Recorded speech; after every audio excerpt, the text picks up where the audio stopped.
Assalamualaikum warahmatullahi wabarakatuh. Al-yawm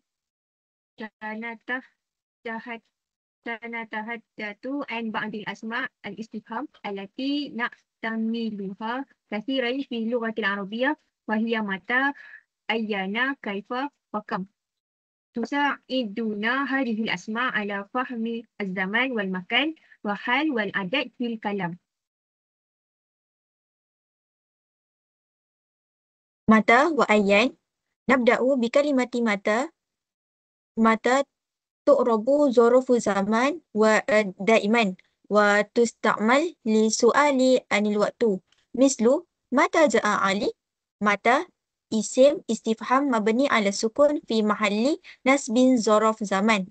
Wa qad takuna fi ba'di mawaqi'i zurufu makan. Mislu akhir mata safaru. Mata isim istifham mabni ala sukun fi mahalli nasbin zuruf makan wa huwa mutaqalliqun bi mahzufin qabarin muqaddam li mubtada muakhar. Summa nantakil ila ayyan. Ayyana tusta'mal li dilalah ala mustaqbal wa tu'rabu zurufa zaman daiman. Mislu ayyana tusafir, ayyana yub'asu. Ayyana ismu istifham mabni ala fatahi fi mahalli nasbin zuruf zaman. Summa amma kalimah kaifa fatusta'malu lil su'al an hal. Misal kaifa anta. Kaifa ismu istifham mabni ala fatahi fi mahalli raf'i khabar muqaddam. أنت ضمير منفصل مبني على فتحه في محل رفع مبتدأ مؤخر. وقد تكون كيف خبر لكن مثل قولنا كيف أنت. وقد تريد كيف إلى حالي مثل قولنا كيف جئت. قالت كيف أنت قلت عليل سحر دائما وحزن طويل.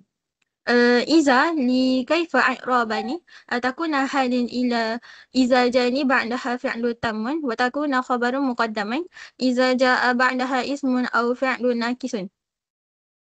وبعد ذلك أما كم فهي اسم استفهام مبهم تحتاج إلى تمييز ليوضح ممنعها مثل كم زاليا حضر.